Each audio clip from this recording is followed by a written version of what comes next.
Hey, everyone, and thanks for tuning into another episode of the Modern Merchant Podcast. My name is Austin, and I am your host.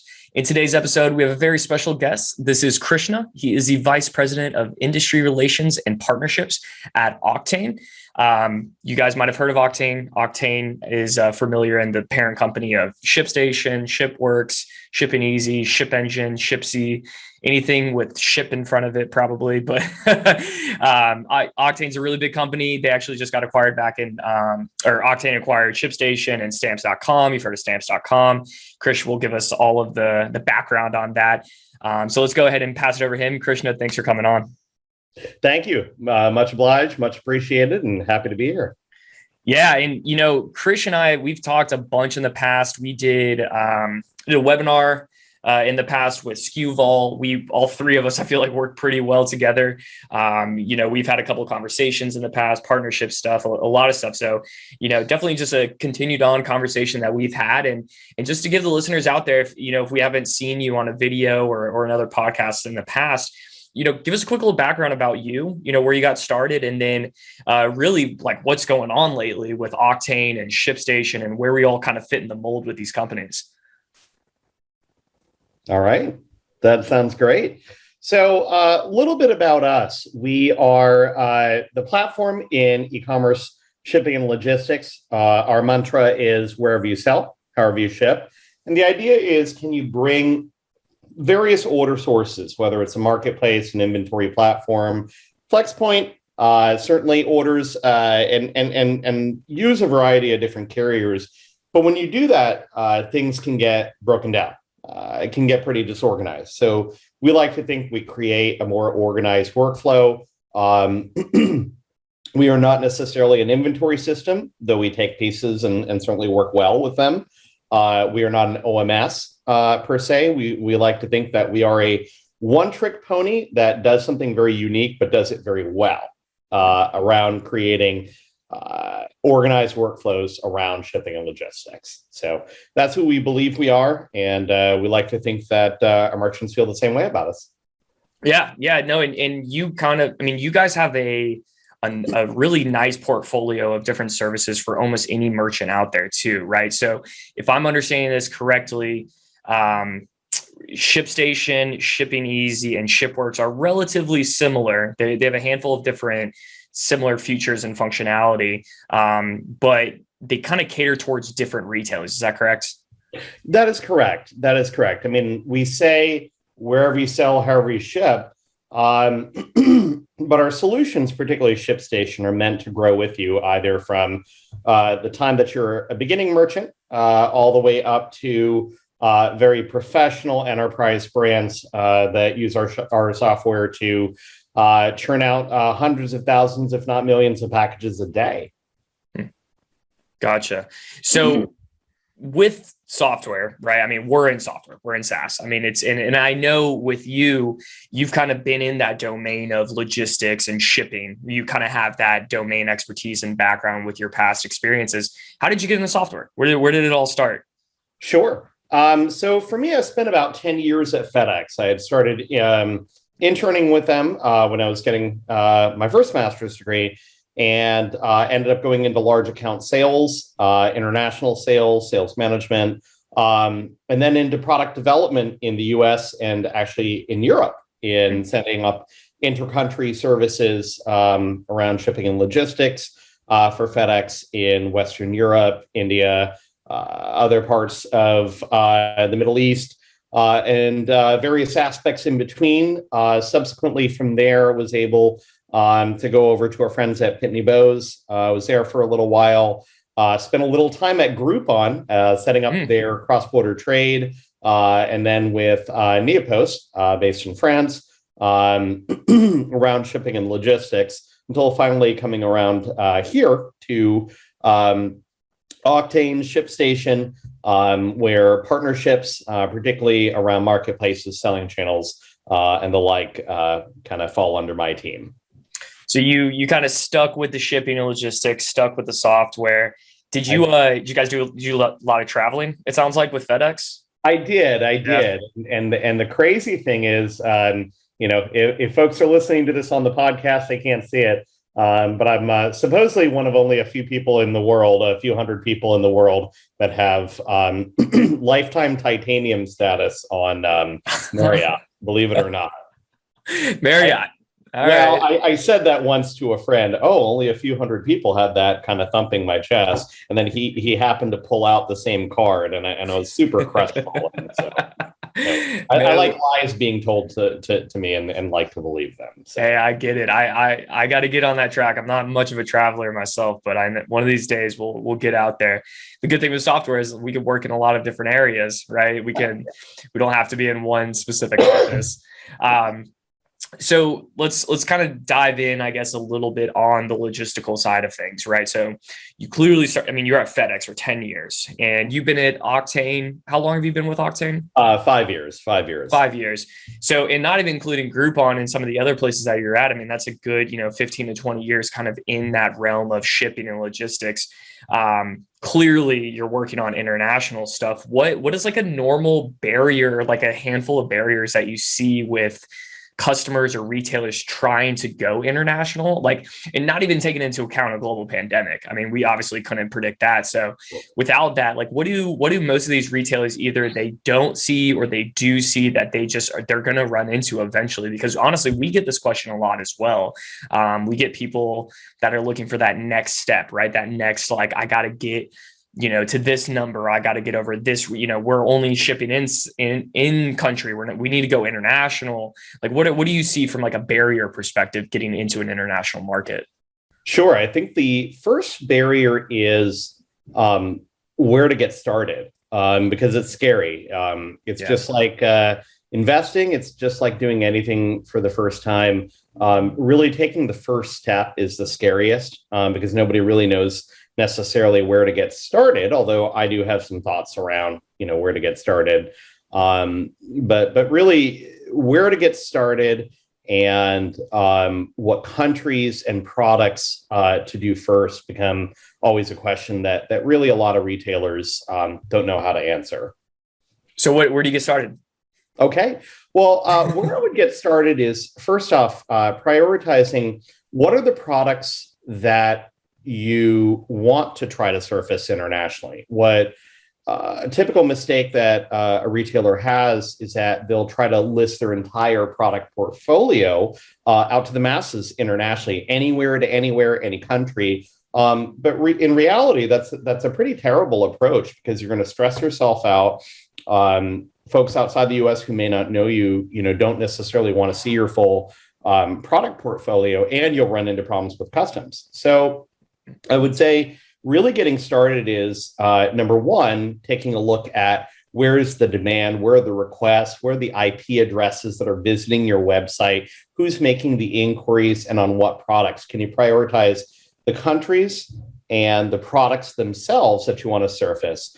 A good rule of thumb is to start with the markets that we know the best, meaning the UK, Australia, Canada, places where if you do a listing in English, you're not going to run into a lot of trouble, where you may not have a lot of currency problems, a lot of problems with the language and localization of your listing. That's one.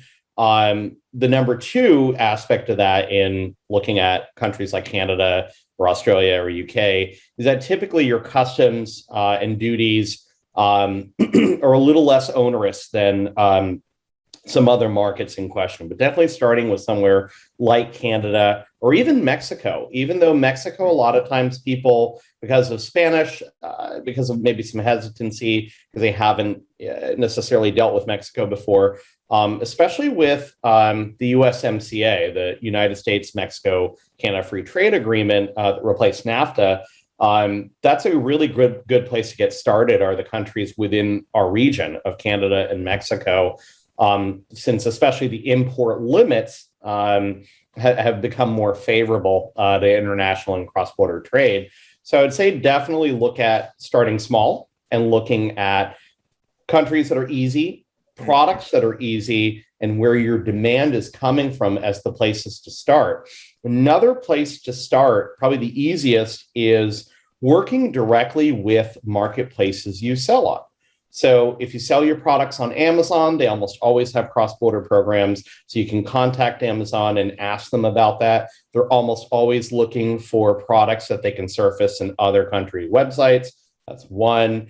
Number two is, someone like an eBay, same thing, that look at the channels that you're selling on, and they almost always have programs to try to entice you to sell those products in other markets. And the other benefit of the marketplace is they will oftentimes have certain things around fraud protections, things that you may feel a little uncomfortable about getting started, whether it's the currency, whether it's the fraud, whether it's the returns. And a lot of times will either offer you incentives or a lower commission rate if you do sell those products cross-border. Another area to get started that may be a little more intimidating, but if you check our website of ShipStation, we work with a lot of global marketplaces, folks like Coupang in South Korea or Mercado Libre in Latin America. These may not be household names in the US, but these are marketplaces that get more traffic than some of the other ones that we talk about combined. Mercado Libre is the fourth largest marketplace in the world. Yeah. So some of them directly, if you contact them, have US cross-border programs. Some of them are listed on our ShipStation website. And certainly, we're always happy to make a connection with those marketplaces to help you sell on them to consumers in those markets itself. Yeah. And I feel like a lot of the barriers that I've seen or we've seen is the shipping costs specifically. Like, yes, you now know the products you want to sell. You know that you can, in fact, ship Canada, right? Might be a little bit easier for you. Or I've even thought about like testing out, maybe you're just like a lower 48 kind of business. And then like, let's start incorporating maybe Puerto Rico, right? And like figure that whole domain out of shipping in Puerto Rico, still the US, but things are a little bit different from Florida to Georgia versus Puerto Rico. But it's funny. It's the shipping cost too, is like another really big thing to keep in mind. I feel like, especially in like a drop shipping world too, is that's a make or break on like, this isn't even worth it now. The shipping cost is unbelievable, but for some it's totally fine. Right. So kind of my take on that. Yeah. And I'll say as a follow-up point to that, a lot of people, because of inventory constraints or limited inventory, they don't want to get into international. But I would definitely say that right now is the time to get into international and take a look at it, because when times are good and you have excess inventory and you have people wanting to buy, they may be a little less patient with things like shipping and logistics delays, things like that. Some of the nuances of getting started, whereas right now, people both, of course, domestically in the US and internationally might be just a little bit more forgiving on longer lead times, higher cost shipments, and just some of the other things that we see associated with it. So I would actually say if you can segment a little bit of inventory and get started now, either on a marketplace or directly from your own website and selling internationally, that'll pay off dividends 2 years, 3 years, 5 years. We're not going to have a supply chain crisis and inventory crisis forever. So you're going to go back to that time where you want to expand your sales, you want to try to decrease your inventory, holding time, things like that. So I'd say definitely now is the right time to get started to work out some of the kinks that can pay off 2 or 3 years down the road. That's a good point. And certain things are starting to open up, more so now than they were a few months ago and a year ago, which brings me to my next question. And we talked a little bit about this. It's funny, like talking about the global pandemic with companies and disruptions that they see, and you really start to see like they obviously are blinders and they only see it in their domain, right? So we see, a lot of things good and bad that came out of the pandemic from our blinders of, data management, integrations, kind of connecting order management, inventory and things like that. But from you guys and your as like a shipping and logistical side, and you specifically working in, either with FedEx back in the day and then working with partnerships on that breadth, what were some like specific disruptions that you see that are either currently happening or we've resolved, just like important things that people with those blinders probably haven't seen or are currently still going through issues with the pandemic? Sure. I think the first is that people don't have that mindset, even though all of us are consumers. All of us who are vendors are also consumers, of that empathy, of the need to know, the want to know around shipping and logistics. For example, yesterday I ordered something from a retailer, a very large retailer that almost all of us have shopped from, and even going through their shipping and logistics, because of course I'm a nerd and I'm going to look at this stuff.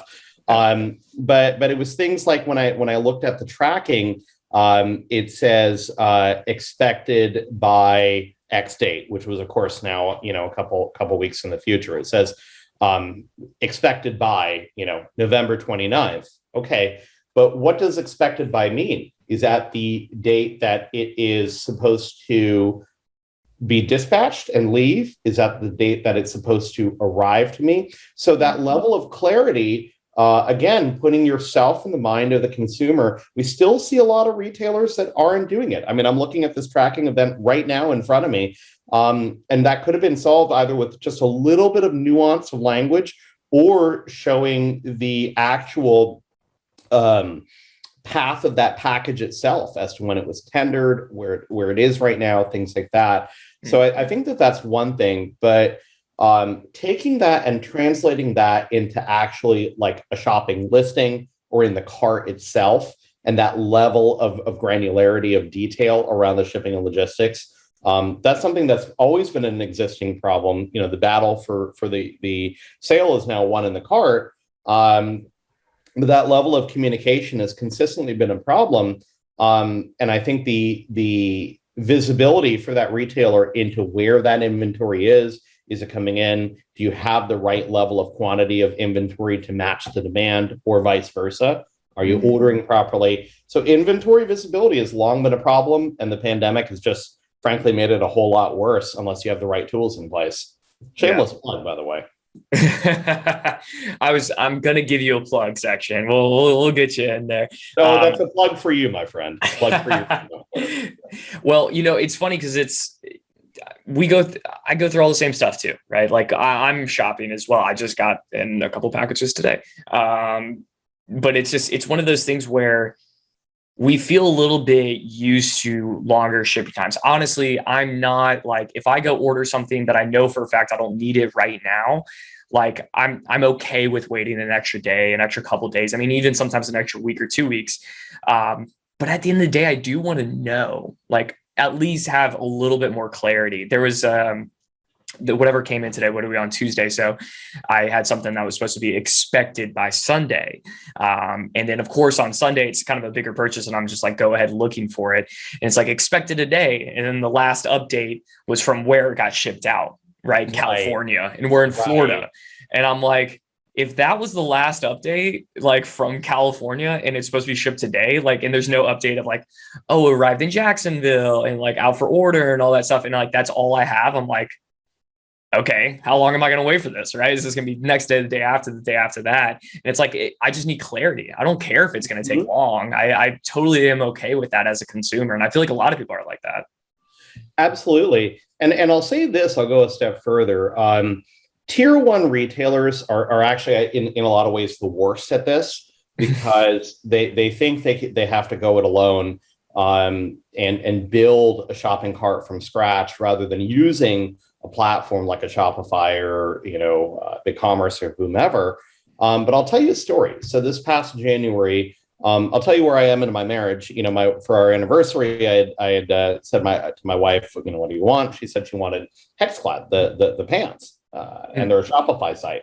Yeah. And I ordered from them, and right there and then you could see the map, and I got text notifications, and I got it in a relatively timely fashion and was communicated with, even though there were a couple delays. Got them, knew exactly where everything was. Contrast that, the same day I had ordered from a tier one retailer for my mother for her birthday. which was at the end of January. This is beginning of January. So leaving myself enough lead time, to your point about, okay, some delays are expected. So I wait. This is weeks upon weeks, and Mother's birthday comes around. No birthday gift, even though I was planful. I had done it well in advance. Finally, it's middle of February, and I call the retailer and I ask, okay, where is my package? Where is my order? They're like, oh, because it says it's ready to ship is the event. Yeah. I'm like, okay, well, what does that mean? They're like, well, looks like it's going to be fulfilled any day now. So I wait another, few days, and then I call back again. I'm like, okay, this is ridiculous. They're like, well, we don't know. We have no control over that because that's our dropship vendor. I said, ooh, that is the worst thing you could possibly tell me, especially to someone like me in this space. So I was thinking to myself, oh, you messed with the wrong guy. But in all seriousness, number one, think of that retailer and how they communicated. Oh, we have no control over the dropship vendor. Well, that's your problem. Number one.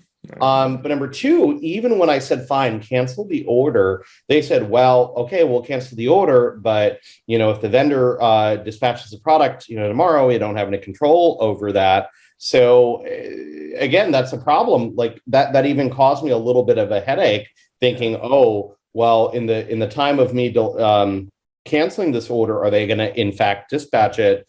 And then I got to do a return. So if you think about that to me was an example of, again, sometimes those tier one retailers, they think they know everything about the cart when they really don't, because it's not their area of expertise, as compared to some of our friends at a Shopify or a Ecommerce or wherever that really are in that every day in comparison. So I guess if you are a tier one retailer, not trying to call your baby ugly, but it is potentially some good learnings to invest in some cart technologies that are out there. Yeah. And of course you said dropship vendor. And now my head is going like, oh, they didn't do this right. They didn't do this right. Like at the end of the day, that shouldn't have been in stock, right? If you're not able to fulfill on something, and if it's not in stock with the dropship vendor to be shipped out, I bet you that's 100% what happened. They have something coming in for that vendor and they think it's going to get to them. So they're like, yeah, this is available. And it's clearly not available if it's ready to ship and it's not actually shipping. And that is the one thing as a consumer too, that I hate to hear as well is, well, I guess it's two things. It's the, oh, it'll go out any day now kind of thing. And then the, oh, we don't have control over that. It's like, you're the business that I just bought this from. You should have the most control of when something's getting shipped out. Sure. And I think another piece to that, to add insult onto the injury, is I canceled my order. So for the retailer, I mean, a canceled order is terrible. So, because that's not only a lost sale, but a negative experience. But what did you as the retailer do to try to make that right? And that retailer, never reached out to me, never asked me, sent me even a generic email survey like, hey, what went wrong with this order? So to me as a consumer, I am probably never going to buy from that retailer ever again. And that's a sad thing because, it was a fairly big ticket item.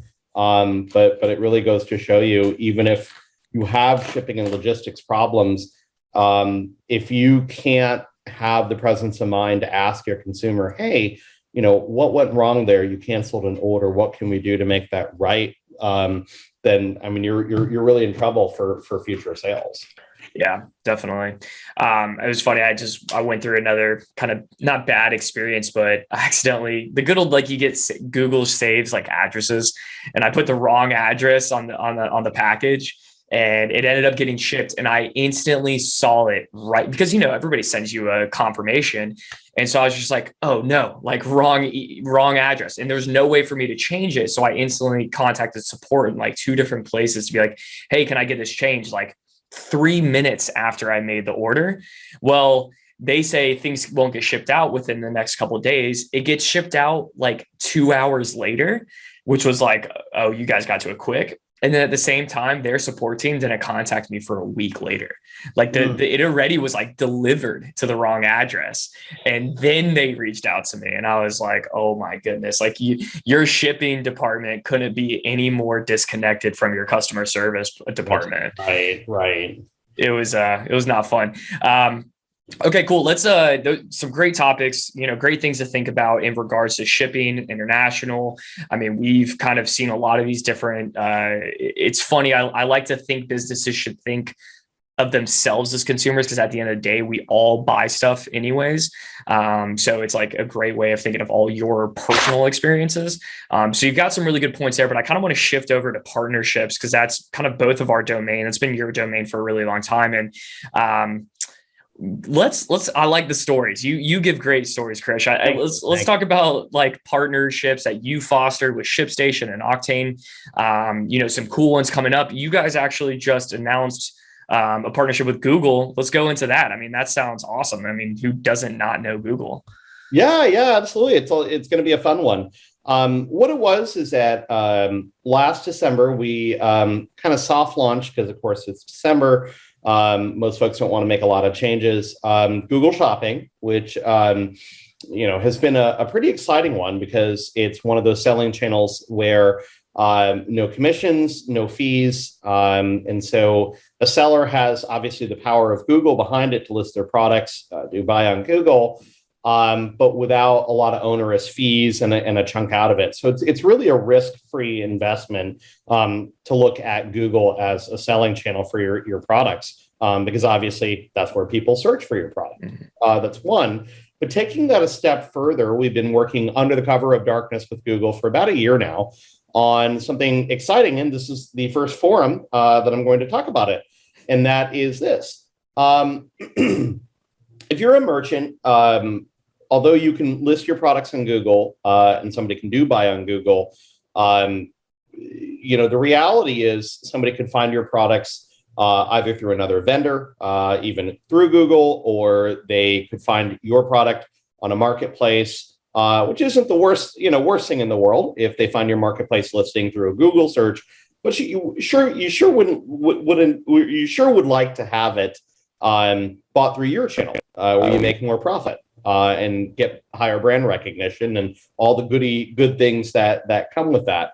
Well, now you can, and that is because Google Shopping listings, if you're a ShipStation merchant, you can give Google permission to have some of the metadata around your on-time shipping and fulfillment information to then inform your seller ratings. So being able to go list your product, buy on Google, showing that, hey, you're a merchant that has very good on-time shipping and logistics, and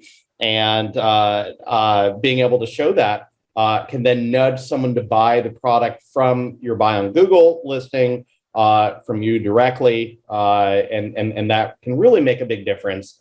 That's number one. And number two, to have Google inside of the merchant center of Google to be able to generate a shipping label, returns, things like that. Just be able to connect your Google account inside the Google Merchant Center, and it's a pretty seamless project.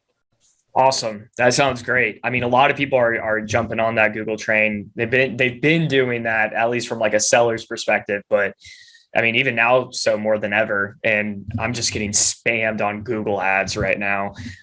So hard on like all of these different stuff. What, besides Google, because that's a great partnership that you guys got going. A lot of people sell on Google. What other partnerships have you done? I mean, in your 5 years, like what's some fun, notable conversations, opportunities that, I mean, you guys were stoked about and, are able to move forward for ShipStation or any of the other ones?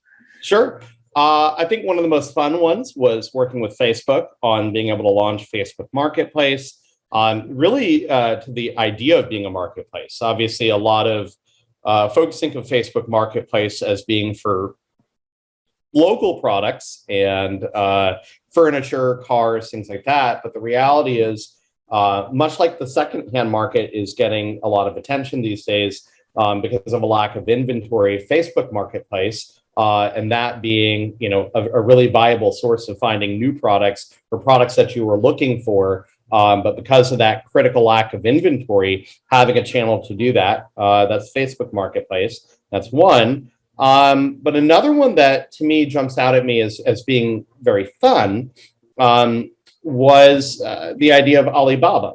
Alibaba, very well known outside the US. They have multiple marketplaces, both on the business to business side, business to consumer side. What I found fun about that one here in the US was the idea that I often have said that every B2C merchant is actually a B2B merchant. They just don't know it yet. And it's only one key difference, and that's quantity of items sold. But the reality is, wouldn't you want to sell more quantities of your items and make it more efficient, maybe to sell to one buyer, one seller? So being able to launch Alibaba US has definitely been a lot of fun. So I'd say Facebook, Alibaba, Google, certainly some other ones. One recently was Simon Malls has actually an e-commerce marketplace, Shop Premium Outlets, that corresponds nicely with their retail locations, their outlet malls, where it's kind of high velocity brands like, you know, a Gucci or a Armani or folks like that, but now starting to get some digitally native brands that are selling on there. We have that as a marketplace available on ShipStation, certainly for merchants looking to try to sell on that as an avenue. So definitely a lot of really fun ones like that. And I think some of the ones that I mentioned outside the US, Mercado Libre, being able to launch that here in the US. Coupang, largest marketplace in Korea, one of the top 20 marketplaces in the world. Most Americans don't know who they are, but they are gaining a lot of traction, a lot of mobility, and launching them both here in the US and outside the US. So those have been some fun ones, have been the ones outside of the US that say, no, we want US products. We want US sellers to sell on our marketplace. Those are some really fun ones because you get to interact with some folks in Korea or in Japan or in Latin America, and really know that there's a whole literally world of e-commerce that we don't think about, quite literally. Yeah, no, 100%. We get some random ones that just pop up, and it's like we're so in this domain of just US. And then once you open your eyes and see the potential of all these other companies to work with, I mean, who knows? Sky's the limit, right? There's a bunch of different things that we could do. Being on the partnership side, it's fun with those long, drawn out conversations, but at the same time, you're just like, let's get to the next step and the next step, and like let's get to the end kind of thing. Because sometimes some of those bigger companies, I'm sure beating the drum for you is like it's so much longer than you want it to be. At least like the conversations and like trying to get them to be like, okay, we are a vetted partner, we have an integration, and we're ready to go to market with it. So always a fun conversation to have for years and years and years. Anything on the Auctane side? I mean, you guys, Auctane now owns stamps. That was kind of one of the big things you guys went through this year, and then just announcing Google. Anything that we can look forward to next year or coming up this next month? Any cool things, any little nuggets you can throw in there that ShipStation maybe is doing, or one of your services? I know Ship Engine Connect was actually a really big thing that you guys launched as well, and we had a conversation with Jim over at Ship Engine. That was a really fun podcast, and we really dived into like the dev side of things, which was really cool. You don't really get to see that domain if you're not a dev. Yeah. But yeah, what's going on with you guys that's coming up soon? Sure. I think, definitely in 2022, you'll see a big focus on two things. The local delivery experience, same day. For years, it was what I would call a dancing bear. It's cool, it's fun, it's interesting, but nobody really knows what to do with it. But now it really is a very viable part of the shipping mix. For years, I liken it to if you wanted expedited shipping, the take rate, in fact, was quite low for many years. But you had to offer it from a peace of mind and brand perspective, that if people wanted it, they may not take it very often, but they wanted it as an option. And that's starting to become the same thing with same day, but the take rate is actually more rapidly being adopted than even overnight. So because if the need is there, they want it right away and they're paying a premium, so they might as well pay more of a premium than the idea of even overnight. So it's an interesting phenomenon, and we're poised to try to take advantage of that because consumers want it and the brands want it. That's one. And of course, international, like I said, definitely going to be a focus item of expanding more in the UK, Australia, France, Germany, certainly a lot of other fun markets that if I can find a way to boondoggle to do a visit, I certainly will with any excuse that I can. Yeah, definitely. We're starting to, get on those talks as well. Looking at different international markets and, just opening that Pandora box of just who knows, what's going to be inside. Hopefully I can get going and we can get there. There we go. Yeah. We'll see. Give us a plug real quick. What you got? ShipStation, ShipWorks, Auctane. If anybody wants to check you out, where do I go? How do I get involved? How do I talk to somebody? Sure. What I would say is go to our website, www. Oh, wait, now I sound old if I say www, don't I? Okay. So Auctane, Auctane, kind of like auction, a play on words. That joke would have been really funny in about 2008, 2009, when we originally started with Auctane as a play on words of eBay, but Auctane.com, and you can see all of the portfolio of our brands like ShipWorks, Shipping Easy, Shipsy, as we mentioned, for same day, and ShipStation, and definitely check us out. Perfect. Well, Krish, is there anything that, we didn't talk about? I think one thing that when we get Travis on, we always like to kick it around to you. What's something e-commerce, retailers, anybody that's listening should be kind of, ear to the ground or trying to listen for, or anything that we didn't talk about? I'd say omnichannel has always been that overused buzzword for years. But I think really now you have to have that omnichannel inventory visibility. What's the inventory in your stores? What's the inventory online? Where are you fulfilling from? But most importantly, do you have a consistent strategy? And can your stores actually execute it? Do you have somebody in a front office reading the Wall Street Journal saying, oh, omnichannel, we ought to do it, but do they know the nuances or the reality of what it actually takes to ship from store, which is not necessarily the easiest thing to do. Yeah. Well, perfect, Krish. I really enjoyed the conversation. You've had some great stories. You always do. So I'm happy that you got on here. Happy we're the first ones to talk about the Google integration. So that's good. We'll get that out there going. And anybody, obviously, that's listening, ShipStation's been around for a long time. I'm sure you guys have seen stuff, but, Auctane, acquiring stamps, and they've got a whole portfolio of different services that you need, whether you're on the dev side, a small retailer, mid-sized retailer, a large retailer, they've got everything on there. So head over to Auctane.com. Have any questions for us about Flexpoint connecting into ShipStation? We're connected to ShipStation, Shipping Easy. I think maybe ShipWorks soon. We've got a handful of Ship Engine integrations. Obviously, we're pretty connected with you guys. Go check us out, flexpoint.com, FLX. We don't believe in vowels, so FLXPOINT.com. Krish, thanks for jumping on today. Appreciate it. All right. Thank you so much.